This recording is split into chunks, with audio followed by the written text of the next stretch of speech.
Hi, so today I'm going to be making a video ranking all of the entries in the Saw movie franchise. The Saw franchise started in 2004 with Damon and Leigh Whannell's Saw, and has continued up until today with the recent Saw movie being Saw X in 2023. And of course, there's Saw 11, which is scheduled to release next year. So I'm going to go back and since I've been to these films recently, and let's go from my least favorite to my favorite of these movies. Alright, so the bottom of my list, number 10, is Jigsaw from 2017. It's directed by Michael and Peter Spierig, and it takes place a few years after the events of Saw 3D, where a group of law enforcement officers find that a new game is being played, despite the fact that the Jigsaw killer, John Kramer, has died years ago. This is the bottom of my ranking because, to be honest, I personally find it to be pretty boring. I don't find the trap plot where it's basically these people going through this barn and they have to basically confess their sins that sort of led them to get there, and then all the forensic cop plot stuff, that sort of side plot, I don't find any interesting either. And then this movie's twists just feel like rehashes of twists that were done better, like the twist where it's the entire thing the game was taking place way before the top plot we see. This feels like a worse version of the Saw 2 plot twist, and the other Apprentice plot twist just sort of bogs it down a lot. I don't think we need any more additional apprentices in this franchise anymore. I just find it to be a pretty boring movie. Like, the traps, I guess, are alright, but I don't find it to be as, like, memorable as others. Like, the thing I think it has going for it is that, yeah, I guess the cinematography, looks decent. Like, it's so well made, technically. I guess that's all I can really say about it. That's pretty good. Alright, and so at number 9, we have Saw 3D, or Saw 7, or Saw the Final Chapter. This was really planned to be like the final entry in the franchise, hence the title. It came out in 2010 and is directed by Kevin Greutert, who also did Saw 6 and Saw X. And this is not a very good movie. I heard that it was supposed to be 2 movies, but due to Saw 6's underperformance at the box office, they put it into 1 movie. Another thing that brings this one down is the use of the 3D technology. Just the way it looks and the way that some of the gore pics are done. They didn't bother to translate it well to 2D TVs, so a lot of the blood and stuff looks off in color, which can throw a lot of viewers off. Also, I think this is probably has just some of the worst visuals in the series. Like the way certain scenes look and are filmed just aren't good to look at, and not even in that sort of typical grungy Saw way where it's it's all grimy and dirty and stuff, but that's the point. It just doesn't look good.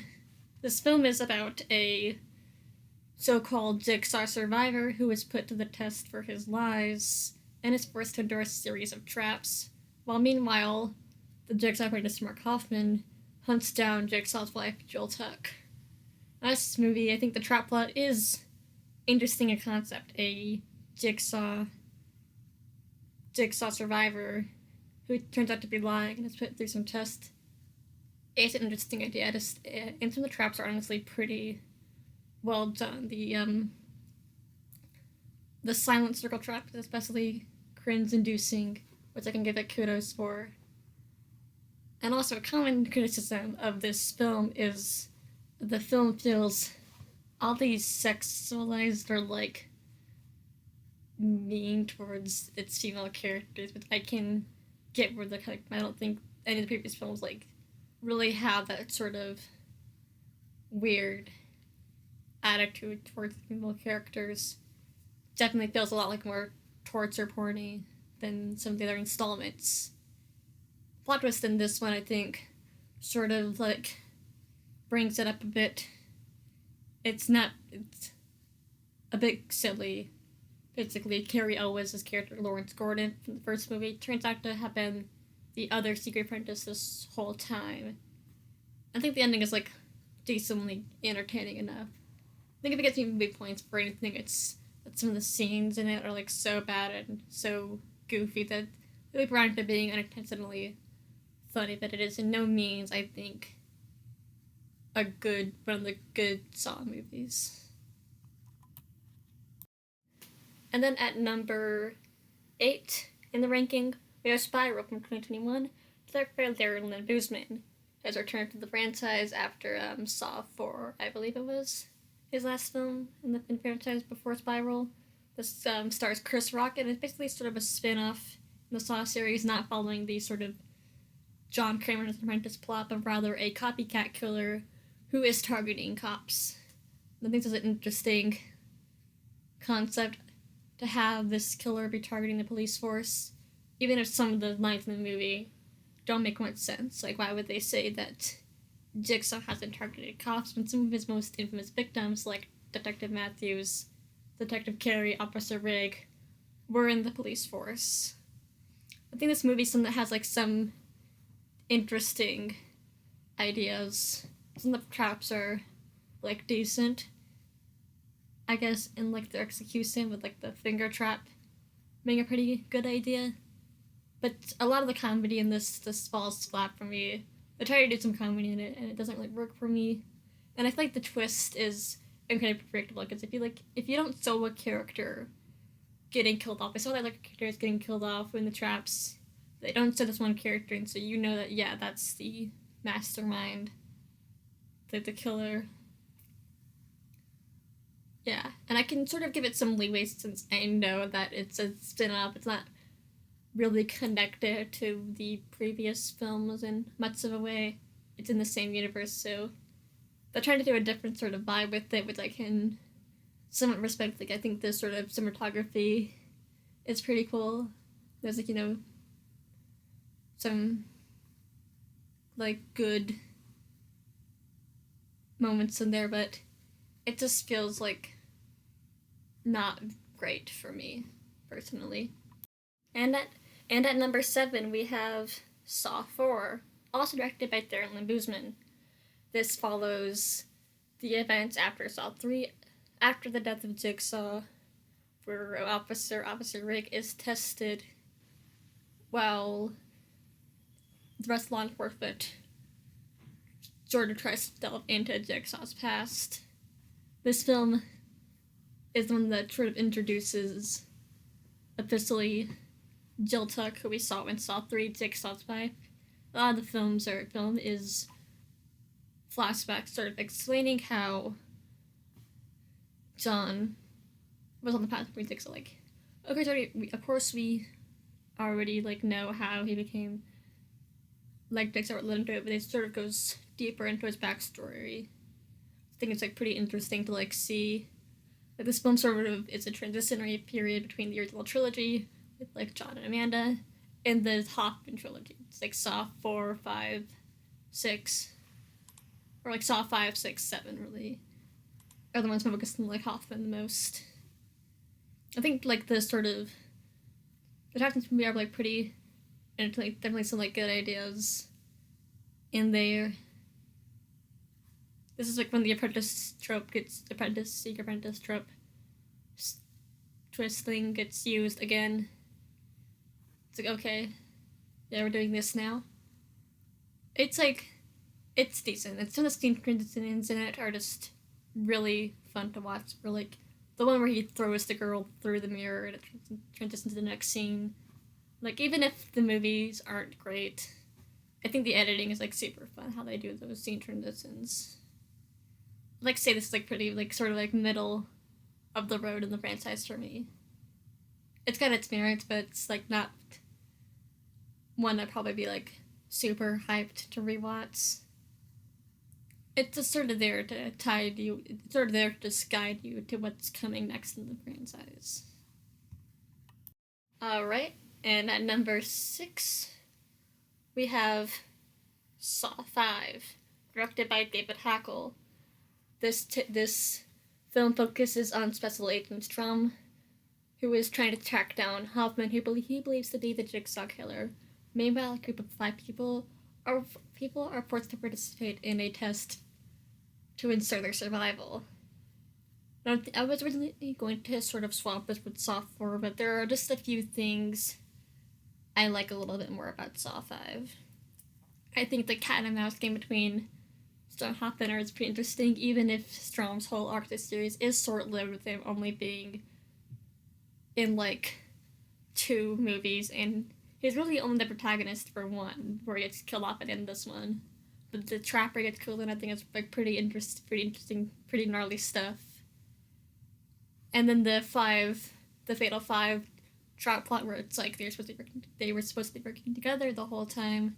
A bit of a predictable reveal. Like, I feel like a lot of people could have seen this coming if you paid attention to the traps, and you're like, yeah, you could have done this a certain way and survived. But I think the final trap is like has some pretty good gnarly gore effects in there, and it's an interesting concept. And I suppose it does make sense, since these people are like so self-centered that they failed to see the obvious solution of working together and are more focused on their own interests.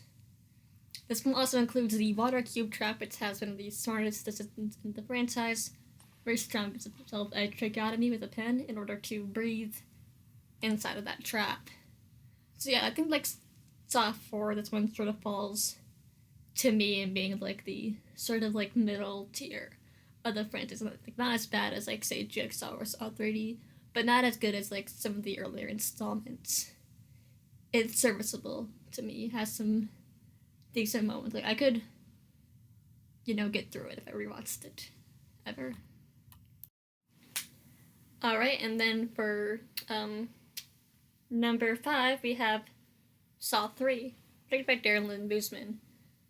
This film focuses on a Dr. Lynn Denlin, who is kidnapped and tasked with performing a surgery on John Kramer, stuck inside of a abandoned meat plant with him and his apprentice Amanda, while meanwhile a man named Jeff is forced to endure a series of trials to test his forgiveness after a tragic event had occurred in his life.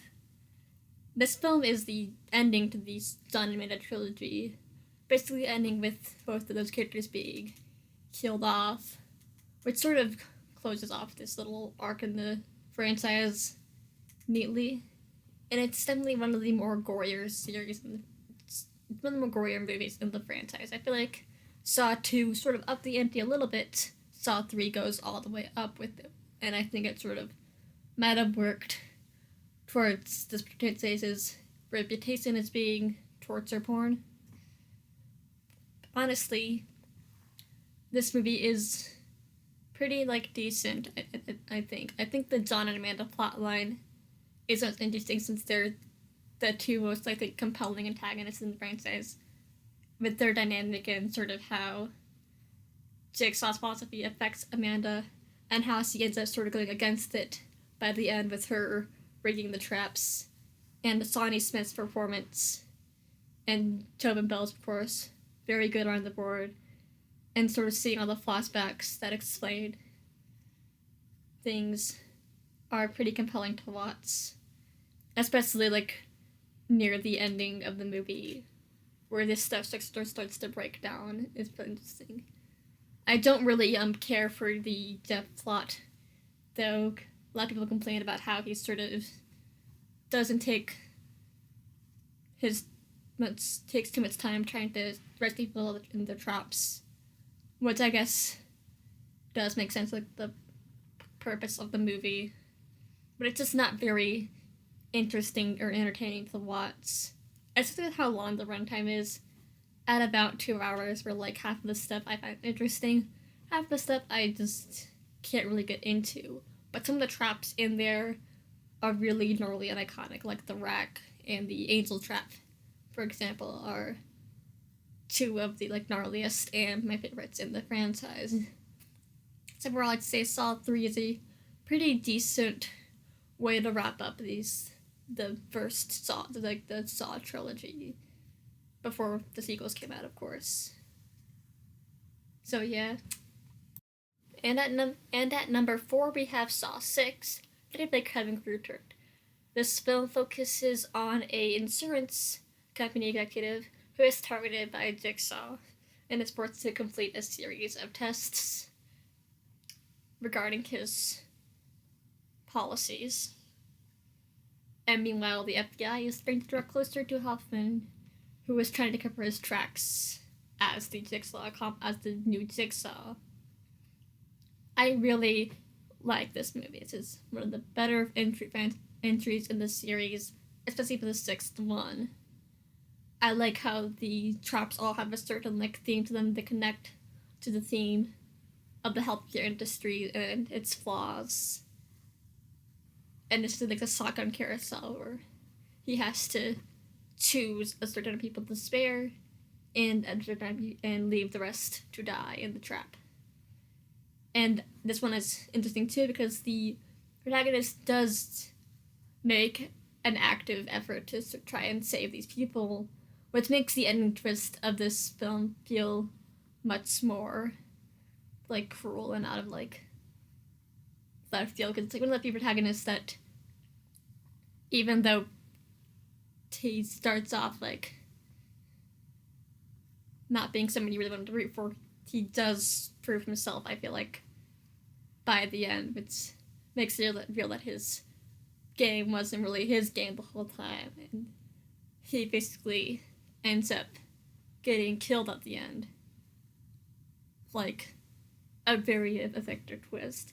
And this film had, I think, one of the better sort of cop plots where it's like the FBI is like closing on a Hoffman, and you're sort of seeing like what he's going to pull next in order to cover his tracks. The scene where they find his like the voice recording and then they decode it and they hear his voice on it and he just goes in and massacres the entire station. Really a good scene in the franchise. And we have like Zoltuk, who is an absolute icon in this film, who ends up fulfilling John's will by placing Hoffman in the reverse fear trap by the end, which he violently and miraculously managed to escape from, despite it being unsurvivable. It's some of the best endings in the franchise, the way it's edited, seeing him get into the bear trap, like ripping off his cheek, while the door slam montage plays of all the previous endings of all the movies. As it ends, one of, like, I think the best endings of the franchise. Like, I think the traps are great, the social commentary angle is pretty interesting and neat. There's a lot of iconic scenes in there, like Jigsaw, he says the line piranha for whatever reason. He says that. Zock and Carousel, all the traps I think are pretty good in this one, and it's a very good movie in the franchise, I'd say, which is why it ranks at my number 4th place. Alright, and at number 3 we have Saw X, the 10th installment in the franchise. Once again, Kevin Greutert returned to direct this one, and this is the most recent installment, released in 2023. This film follows John Kramer, who gets the opportunity to be part of a special surgery thing that has to cure his cancer, but when he finds out that the outbreak is not what it seems, he targets the people behind it, the series of groups and ingenious traps. This one I think is like, it's one of the more like well-received movies in the franchise. It got like an 80% on Rotten Tomatoes, I believe, at the time, which is unheard of for the franchise. I think it makes this movie so good is that how much it focuses on like the characters, the return of Tobin Bell being the main focus, where he mostly has like scenes like into flashbacks or brief moments of him showing up in the first like 9 movies where he either doesn't, sometimes in those he doesn't appear at all, But for the victims, this film focuses like more on Jigsaw's character. You sort of see what he does when he's not like making poop in the traps, which sort of like dimensionalizes his character further, despite like him being attacked. And at number 2, this is pretty obvious, wasn't it? Process of Elimination, Saw 2. Directed by Darren Lynn Bousman, this is the sequel to the original Saw movie, and focuses on a group of people who are trapped in a house that is slowly filling with nerve gas. The performance series goes through a series of traps in order to find the antidotes before the timer runs out. Meanwhile, a detective whose son is in the trap is going through his own test of his own, and we get to own trying to figure out the Jigsaw Killer, John Kramer's motivations. This one is where we get to see more of Tobin Bell as John Kramer, because he doesn't have a role in like the first film has a few scenes like by the end, and the one scene they're going to his like lair, but we're going to see him like front and center in this movie, and he sort of solidifies himself as a horror icon in this. I feel like this one is sort of like similar to the first one, but also not, because you see it goes up.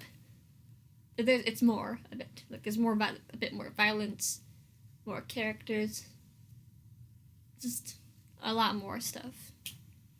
I think this is interesting. This is the first group trap plot, where the film's trap plots tend to focus on a group of people going through traps and trying to survive, like in Saw 5, Saw 2, and Jigsaw, or one person going through a series of tests that choose to rescue people from the traps, like Saw 3, Saw 6, and Saw 3D. This is probably one of the better the group trap. The whole entire like house of horror traps is in this thing, and they have there's a lot of well done like threats in this film, and it's a good job of being a nice like little sequel, like the Return of the Bathroom, which is like, oh my god, it's the bathroom. We love seeing the Saw bathroom. Every time it shows up, I'm just like, yay, it's the Saw bathroom. It's back. And this introduces Amanda, who, as we all know, spoilers, ends up being the apprentice introduced at the end of the film, which is, I think, it's a pretty interesting, clever twist. I think her character is like one of the most compelling in the entire franchise. And the way the twist is like sort of foreshadowed is interesting. And the twist is revealed that the game was taking place like days before, and the recording they see is actually just like not a live stream. Clever twist, very well done. I see this film has twists that are about on the level as iconic as the first one, I would say. Of course, there's still like gnarly traps, the furnace trap, iconic visuals, and of course there's the needle trap, which makes a lot of people cringe. A lot of people don't really like seeing needles get all stuck all over somebody. Not very pleasant thing to think about. But it's still a pretty good movie. It's a pretty like good sequel that I think has a pretty decent rewatch value to it. Alright, and at number 1, we all expected this. It's the original Saw, 2004, the only film in the franchise directed by James Wan. This film follows two men that are trapped inside of a bathroom, and they learn that they might be the victims of an infamous killer known as the Jigsaw Killer. This film started it all, and I feel like this film is a lot different from the later installments. It's something entirely like Texas Chainsaw Massacre. You know, people say, oh, this film was like super gory, but they don't really show that much gore in it. It's more, I'd say, like focused on like the mystery being solved. And it's kind of an escape room vibe, but then finding these different like clues and stuff that help them figure out what's going on. It's just super interesting to watch, especially for being a film about like basically two guys trapped in a room, and then they talk, and there's a flashback, and then there's more flashbacks, and there's more flashbacks, and they're in the room the whole time. It's like the premise like that. It's so simple, and it's like so engaging for me to like watch. Like I've seen this film multiple times. It's like so engaging, like the grungy 2000 editing, like the fast-paced camera cutting. It's like iconic. Wouldn't be the Saw franchise without it. introduces the first bear trap, one of the most like popular traps, like the visible of Amanda Berrigan in the first movie, is like one of the first things I think people think when they go think of Saw, besides Billy the Puppet. But yeah, it's like a really good like movie. It is like it's like sort of so different from the like later franchises. It's like more focused on like here's a bunch of traps, and then there's some police officers trying to solve it. Like that's all cool and stuff, but I feel like this movie, being more focused on just like one trap, the bathroom trap, gives a lot of time to get to like know these characters in there. And like yeah, some people might say that like the performances from the leads aren't too great, but I can sort of like look past that and forgive it. I don't think they're like that bad, to be honest. Like I think it's like the last 10 minutes with like Lawrence cutting up his foot and then like going to Adam at the end, and that scene between them at the end, and him leaving and the whole twist ending, picks up the tape, the iconic Hello Zep theme starts playing. Every time I watch that movie, I just like always end up, even if it's in the background, that part leaves me locked in. Like that is one of the most iconic horror themes. I don't think any of the other entries in the franchise have really sort of captured that feeling the first one gives you, seeing the supposed like dead body get up off the ground, and the way it ends with Leigh Whannell's character just like screaming as the door closes. It's just a great ending. One of my favorites, I'd say, in the genre. I can like definitely see like the concept is like very cool and interesting, and the horror is like effective. I'd say like it's not like I don't think these movies like really like sort of scare me per se. Like there wasn't just for cool like practical effects and gruesomeness, but it does have some pretty decent scares in there. I would say this is one of the few entries I'd say that has the actual like jump scare, like the scene of Adam in the apartment taking the camera flash photos, and then the pig head pops out, is a pretty decently well done constructed jump scare. Like I feel like this one is a lot more like focused on the sort of like psychological elements of the traps and the mystery, instead of like the gore and gruesomeness. It's like I love the effects in the Saw franchise. Not hating on the other ones because they're like gore and the others. I dig it, but like, I think the whole vibe of the first one is like my favorite, which is why it ranks number 1 on my list of the Saw franchise ranking. So yeah, that's pretty much it. I plan in the future to make a video rank tier list of all the Saw traps throughout the franchise in the future. If you're interested, just like give this video a like, hit subscribe, and it should be out whenever I feel like making it.